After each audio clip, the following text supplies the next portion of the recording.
I'm on a begging expedition, said Mr. Jonas, as he came bustling into the counting room of a fellow merchant named Prescott. And, as you are a benevolent man, I hope to get at least $5 here in aid of a family in extremely indigent circumstances. My wife heard of them yesterday, and the little that was learned has strongly excited our sympathies. So I am out on a mission for supplies. I want to raise enough to buy them a ton of coal, a barrel of flour, a bag of potatoes, and a small lot of groceries. Do you know anything of the family for which you propose this charity? Inquired Mr. Prescott, with a slight coldness of manner. I only know that they are in want and that it is the first duty of humanity to relieve them, said Mr. Jonas, quite warmly. I will not question your inference, said Mr. Prescott. To relieve the wants of our suffering fellow creatures is an unquestionable duty. But there is another important consideration connected with poverty and its demands upon us. What is that, pray? Inquired Mr. Jonas, who felt considerably fretted by so unexpected a damper to his benevolent enthusiasm. How it shall be done, answered Mr. Prescott, calmly. If a man is hungry, give him bread, if he is naked, clothe him, said Mr. Jonas. There is no room for doubt or question here. This family, I learn, are suffering for all the necessaries of life, and I can clearly see the duty to supply their wants. Of how many does the family consist? Asked Mr. Prescott. There is a man and his wife and 3 or 4 children. Is the man sober and industrious? I don't know anything about him. I've had no time to make inquiries. I only know that hunger and cold are in his dwelling, or, at least were in his dwelling yesterday. Then you have already furnished relief? Temporary relief. I shouldn't have slept last night, after what I heard, without just sending them a bushel of coal and a basket of provisions. For which I honor your kindness of heart, Mr. Jonas. So far you acted right. But, I am by no means so well assured of the wisdom and humanity of your present action in the case. The true way to help the poor is to put it into their power to help themselves. The mere bestowal of alms is, in most cases, an injury, either encouraging idleness and vice, or weakening self-respect and virtuous self-dependence. There is innate strength in every one. Let us seek to develop this strength in the prostrate, rather than hold them up by a temporary application of our own powers, to fall again, inevitably, when the sustaining hand is removed. This, depend upon it, is not true benevolence. Every one has ability to serve the common good, and society renders back sustenance for bodily life as the reward of this service. But, suppose a man cannot get work, said Mr. Jonas. How is he to serve society, for the sake of a reward? True charity will provide employment for him rather than bestow alms. But, if there is no employment to be had, Mr. Prescott? You make a very extreme case. For all who are willing to work, in this country, there is employment. I'm by no means ready to admit this assertion. Well, we'll not deal in general propositions, because anything can be assumed or denied. Let us come direct to the case in point, and thus determine our duty towards the family whose needs we are considering. Which will be best for them? To help them in the way you propose, or to encourage them to help themselves? All I know about them at present, replied Mr. Jonas, who was beginning to feel considerably worried, is that they are suffering for the common necessaries of life. It is all very well to tell a man to help himself, but, if his arm be paralyzed, or he have no key to open the provision shop, he will soon starve under that system of benevolence. Feed and clothe a man first, and then set him to work to help himself. He will have life in his heart and strength in his hands. This sounds all very fair, Mr. Jonas, and yet, there is not so much true charity involved there as appears on the surface. It will avail little, however, for us to debate the matter now. Your time and mine are both of too much value during business hours for useless discussion. I cannot give, understandingly, in the present case, and so must disappoint your expectations in this quarter. Good morning, then, said Mr. Jonas, bowing rather coldly. Good morning, pleasantly responded Mr. Prescott, as his visitor turned and left his store. All a mean excuse for not giving, said Mr. Jonas, to himself, as he walked rather hurriedly away.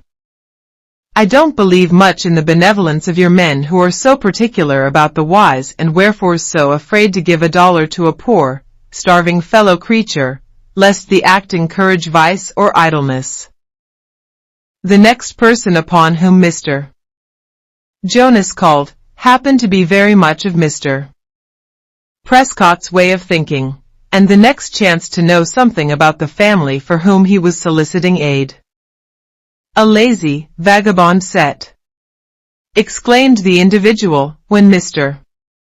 Jonas mentioned his errand, who would rather want than work. They may starve before I give them a shilling. Is this true? Asked Mr. Jonas, in surprise. Certainly it is. I've had their case stated before. In fact, I went through the sleet and rain one bitter cold night to take them provisions, so strongly had my sympathies in regard to them been excited. Let them go to work. But can the man get work? Inquired Mr. Jonas. Other poor men, who have families dependent on them, can get work. Where there's a will there's a way. Downright laziness is the disease in this case, and the best cure for which is a little wholesome starvation.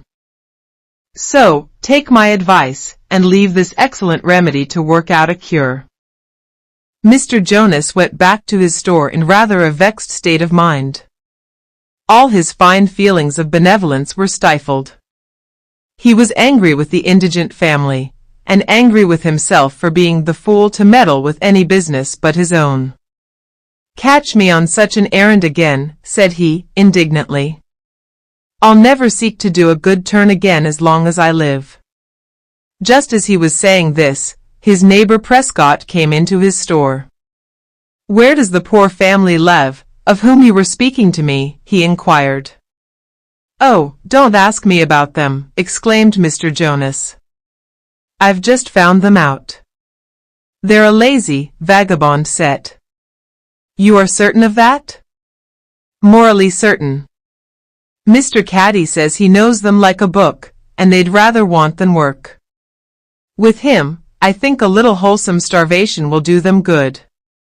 Notwithstanding this rather discouraging testimony, Mr. Prescott made a memorandum of the street and number of the house in which the family lived, remarking as he did so, I have just heard where the services of an able-bodied man are wanted. Perhaps Gardner, as you call him, may be glad to obtain the situation. He won't work, that's the character I have received of him, replied Mr. Jonas, whose mind was very much roused against the man. The pendulum of his impulses had swung, from a light touch, to the other extreme. $1 earned is worth 2 received in charity, said Mr. Prescott, because the $1 earned corresponds to service rendered, and the man feels that it is his own, that he has an undoubted right to its possession. It elevates his moral character, inspires self-respect, and prompts to new efforts. Mere almsgiving is demoralizing for the opposite reason. It blunts the moral feelings, lowers the self-respect, and fosters inactivity and idleness, opening the way for vice to come in and sweep away all the foundations of integrity.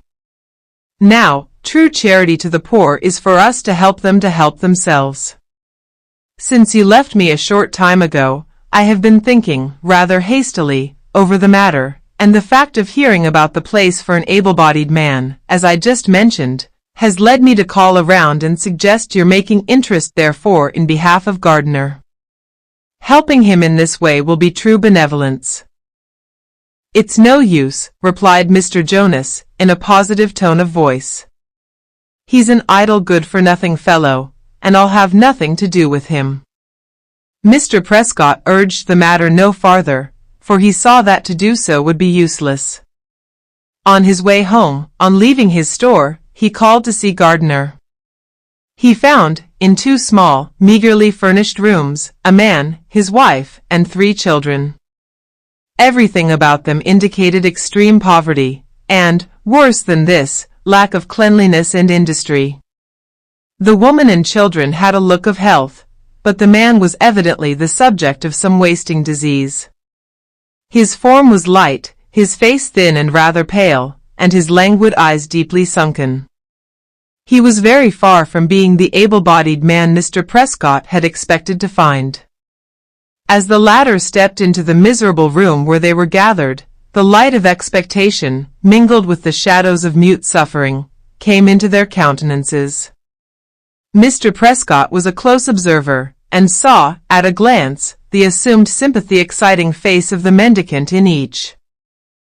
"You look rather poor here," said he, as he took a chair, which the woman dusted with her dirty apron before handing it to him. "Indeed, sir, and we are miserably off," replied the woman, in a half-whining tone. "John, there, hasn't done a stroke of work now for 3 months, and why not?" interrupted Mr. Prescott. "My health is very poor," said the man. "I suffer much from pain in my side and back, and am so weak most of the time, that I can hardly creep about." "That is bad, certainly," replied Mr. Prescott, "very bad." And as he spoke, he turned his eyes to the woman's face, and then scanned the children very closely. "Is that boy of yours doing anything?" he inquired. "No, sir," replied the mother. "He's too young to be of any account. He's 13, if my eyes do not deceive me. Just a little over 13. Does he go to school?" "No, sir. He has no clothes fit to be seen in at school." "Bad," said Mr. Prescott, "very bad. The boy might be earning $2 a week, instead of which he is growing up in idleness, which surely leads to vice." Gardner looked slightly confused at this remark, and his wife, evidently, did not feel very comfortable under the steady, observant eyes that were on her. "You seem to be in good health," said Mr. Prescott, looking at the woman. "Yes, sir, thank God. And if it wasn't for that, I don't know what we should all have done. Everything has fallen upon me since John, there, has been ailing." Mr. Prescott glanced around the room, and then remarked, a little pleasantly, "I don't see that you make the best use of your health and strength." The woman understood him, for the color came instantly to her face. "There is no excuse for dirt and disorder," said the visitor, more seriously. "I once called to see a poor widow, in such a state of low health that she had to lie in bed nearly half of every day. She had 2 small children, and supported herself in them by fine embroidery, at which she worked nearly all the time. I never saw a neater room in my life than hers, and her children, though in very plain and patched clothing, were perfectly clean. How different is all here, and yet, when I entered, you all sat idly amid this disorder, and shall I speak plainly, filth." The woman, on whose face the color had deepened while Mr. Prescott spoke, now rose up quickly, and commenced bustling about the room, which, in a few moments, looked far less in disorder. That she felt his rebuke, the visitor regarded as a good sign. "Now," said he, as the woman resumed her seat, "let me give you the best maxim for the poor in the English language, one that, if lived by, will soon extinguish poverty, or make it a very light thing. God helps those who help themselves. To be very plain with you, it is clear to my eyes that you do not try to help yourselves, such being the case, you need not expect gratuitous help from God. Last evening you received some coal and a basket of provisions from a kind-hearted man, who promised more efficient aid today. You have not yet heard from him, and what is more, will not hear from him. Someone, to whom he applied for a contribution, happened to know more about you than he did, and broadly pronounced you a set of idle vagabonds. Just think of bearing such a character. He dropped the matter at once, and you will get nothing from him. I am one of those upon whom he called. Now, if you are all disposed to help yourselves, I will try to stand your friend. If not, I shall have nothing to do with you. I speak plainly, it is better, there will be less danger of apprehension. That oldest boy of yours must go to work and earn something. And your daughter can work about the house for you very well, while you go out to wash, or scrub, and thus earn $1 or $2, or $3, every week. There will be no danger of starvation on this income, and you will then eat your bread in independence. Mr. Gardiner can help some, I do not in the least doubt. And Mr. Prescott looked inquiringly at the man. If I was only able-bodied, said Gardiner, in a half-reluctant tone and manner. But you are not.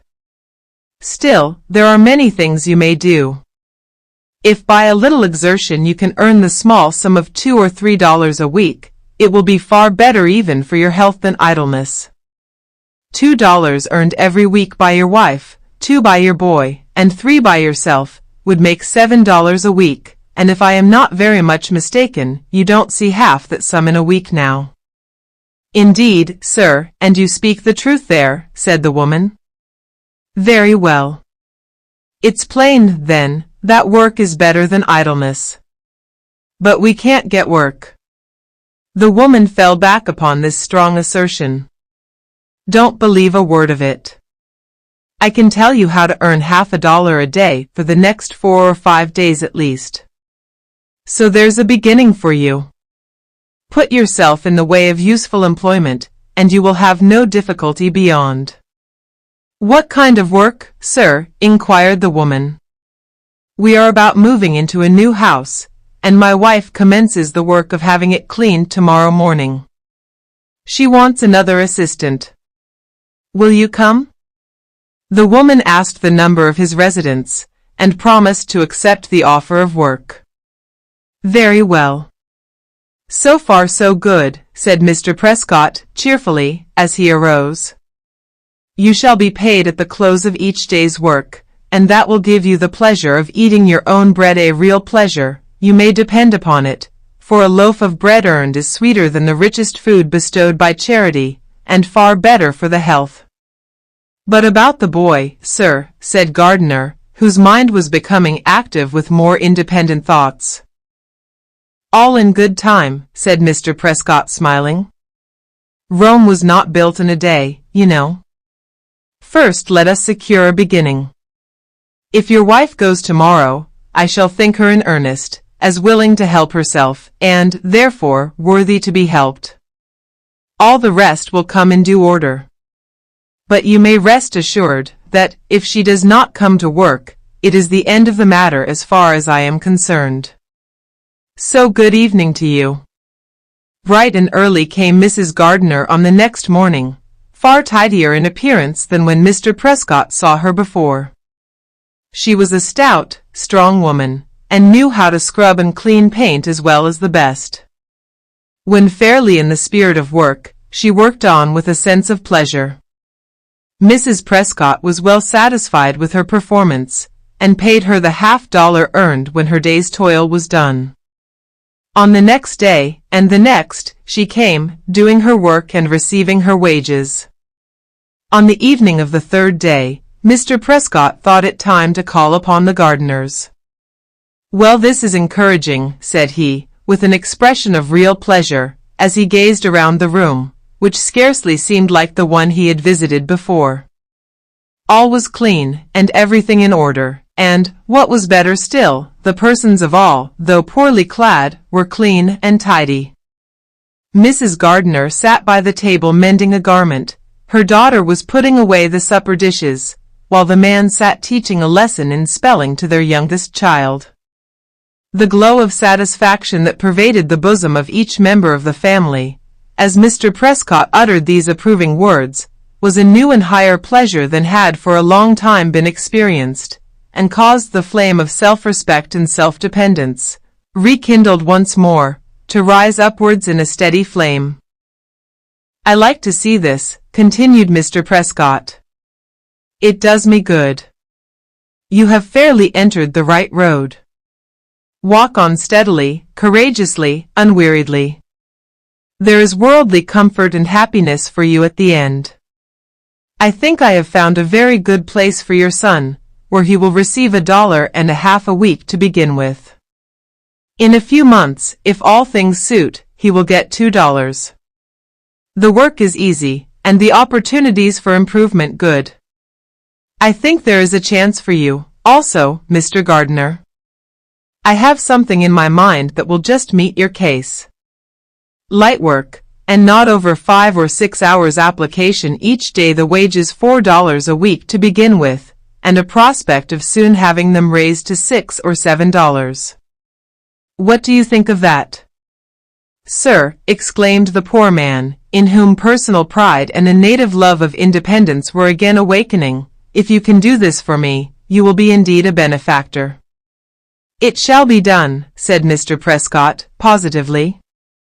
"Did I not say to you, that God helps those who help themselves? It is even thus. No one, in our happy country who is willing to work, need be in want, and money earned by honest industry buys the sweetest bread." It required a little watching, and urging, and admonition, on the part of Mr. and Mrs. Prescott, to keep the Gardners moving on steadily, in the right way.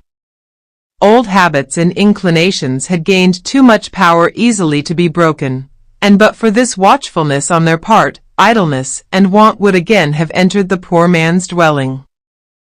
The reader will hardly feel surprise, when told, that in 3 or 4 years from the time Mr. Prescott so wisely met the case of the indigent Gardners, they were living in a snug little house of their own, nearly paid for out of the united industry of the family, every one of which was now well clad, cheerful, and in active employment.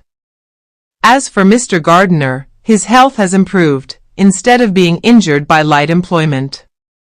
Cheerful, self-approving thoughts, and useful labor, have temporarily renovated a fast-sinking constitution.